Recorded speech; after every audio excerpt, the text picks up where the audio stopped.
The Warriors improved to 41-4, tied for the best record ever in the NBA through 45 games. Yesterday, the Spurs took their 7th L this season. The first 6 losses, listen to this, were by a combined 33 points. Last night, they lost by 30. Golden State continues to play lights out. Stephen A., what do you expect to see from the Warriors moving forward?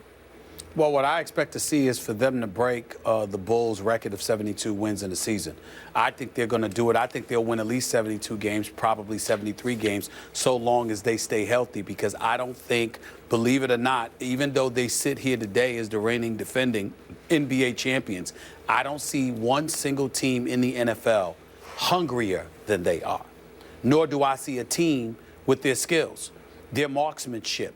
Draymond Green, I mean, what this brother is doing is on another level. I mean, when you consider the way he compliments everybody around him, you just can't say enough about the job that he's doing and how gifted he's become. This guy's an exceptional passer. He's an energizer bunny for the rest of the team. He rebounds. He takes on the toughest defensive assignments night in and night out in terms of front-line players. They've got everything 1 to 12, Skip Bayless. Tell me one team in the NBA better than the Golden State Warriors. I mean, fully loaded.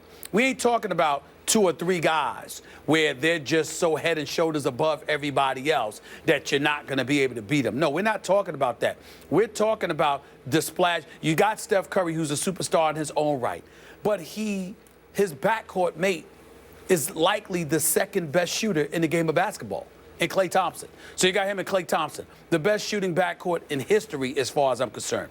Then you've got Draymond Green, the Energizer Bunny, who can put up triple doubles at least on an every other night basis. Okay, you've got size in Andrew Bogut. I can't believe I'm bringing up his name, but it is relevant. You've got size in him. Maurice Spates, who also has size but can step away from the basket and drill perimeter jump shots. You've got Sean Livingston and Leandro Barbosa coming off the bench. You got Brandon Rush, capable of giving you some things. You got Harrison Barnes and Iguodala, one or the other. Harrison Barnes usually starting, Iguodala coming off the bench. Iguodala just happens to be the reigning NBA Finals MVP. 1 to 12. You look at these guys. Who's better than them? Then they are ready to champions. Then they shoot. Then they hit free throws. Then they defend.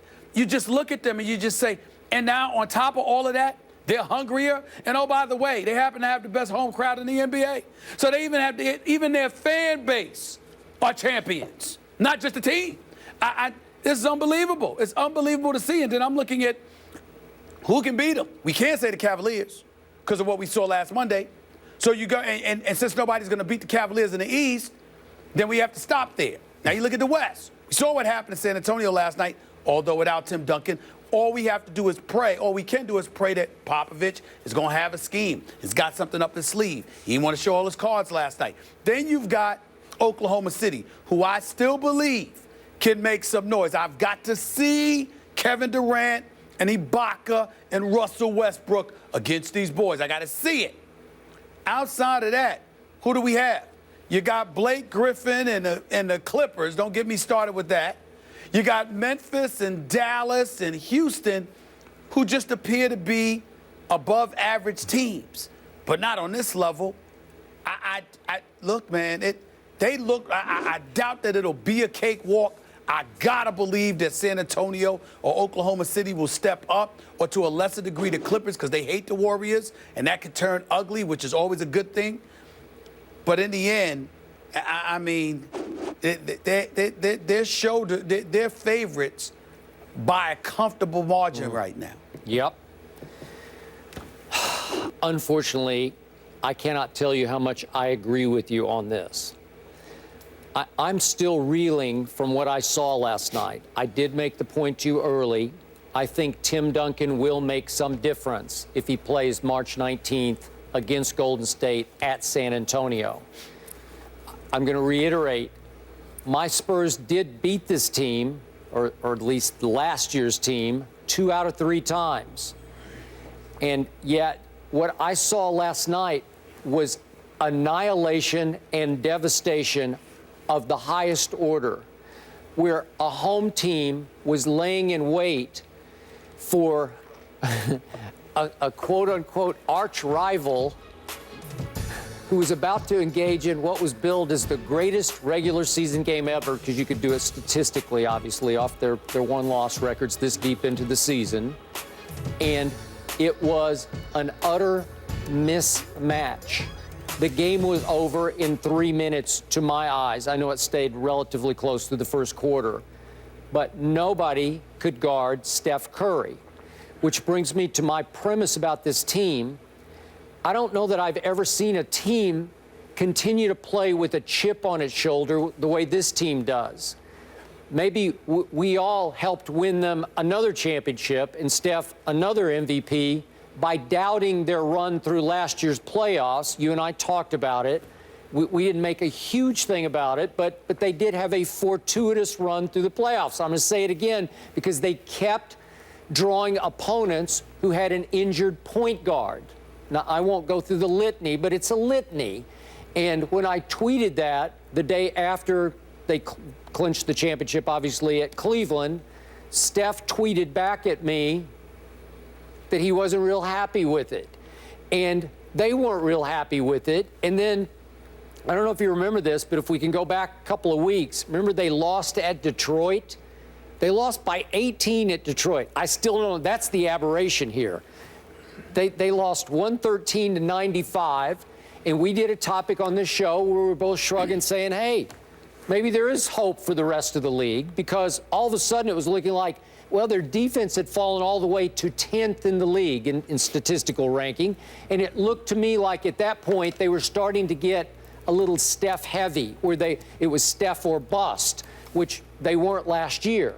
And all of a sudden, they go to LeBron, and they're ahead by 43 and win by 34. And then a couple of nights later, they go to Chicago, and it was just an utter beatdown. They win by 31, and last night was an embarrassment in the storied annals of the San Antonio Spurs for a really good basketball team to get humiliated like that. That's going to sting for a little while. And, you know, when my Spurs have a history of mailing in the odd game against Minnesota or somebody, you know, like they don't care about that. But I think they cared to some degree about last night, and they realized 1 minute into the game, the intensity of the home team was on a level defensively where it looked to me like last night Golden State was the better defensive team than the one who was holding opponents to under 90 points a game. Wow, this team, Stephen A., it eclipsed 90 with, I think, 3 minutes to go in the third quarter. That's how bad that was last night, how embarrassing that was. So they continue to have chips on shoulder where if we say one negative word on this show or any show about Steph's team, all of a sudden they say, oh, yeah? Oh, watch this. And they just turn it back up about 5 notches and blow somebody off the floor in ways, in all my years of covering this league, I've never seen anything like this before. Not like this. Well, just remember, Skip, that just last week, sitting in this chair in Cleveland, Ohio, I had to confess on national television that I had to apologize to Draymond Green for picking them to lose against the Cleveland Cavaliers. He looked at me and was like, no, you didn't pick us. No, you didn't pick against us, Stephen A. And he got me good. He got me good. I had to own up to it. I had to own up to it. He got me good. Skip, I'm looking at some of their stats. They're the number one offense. They're number one in points. They're number one in assists, so they share the ball. They're number one in defensive rebounds. They're number one in 2-point field goal made. They're number one in 3-point percentage. They're number one in threes made. They're number one in field goals made. This is unbelievable, man. I mean, I don't know how to put it to you right now. I'm just looking at them right now, and it's scary what I'm seeing them do. I'm looking at Steph Curry. You know, Draymond Green is shooting 40% from three-point range. 40%. Steph Curry is shooting 45% from threes. Klay Thompson is shooting 42% from threes. I mean, they got 3 guys over 40% from three-point range. 4 if you count Brandon Rush, who only attempts like 2 a game from there. This is some scary stuff. And then when you look at their free throws, Steph Curry shoots 91% from the free throw line, and Klay Thompson shoots 82% from the free throw line. What do you say? And What do you will you say? allow me to add one last plus for Steph Curry? We've raved and raved till we're out of superlatives about his offense. I got to tell you, he is a disruptive defender of the highest order. Tony Parker was completely taken out of the game defensively by Steph Curry last night. Tony Parker's he can't even hold on to the ball. Steph had 5 steals last night. Most of them from Tony Parker's pocket, picked his pocket. So don't listen, you talk about two-way just dominance, that's what we're seeing here. I would say First Take needs to stop showing that highlight, the behind-the-back move. Yeah. It was pretty, but he had about 6 or 7 other moves that we could show. Because he put on a show last night. Yep. I mean, the highlight people need to update some stuff. There's at least 6 or 7 other highlights where Steph Curry just danced on people. I just want to point that out. Not difficult to find a Curry highlight. No, that team playing with a chip on their shoulder and having fun. Deadly combination, kind of similar to those Carolina Panthers. Curry is becoming the first family of basketball here? It appears. VY back in the news, unfortunately, for all the wrong reasons. We'll discuss and explain the significance on this Vince Young subject when we come back. Stay here. It's First Take.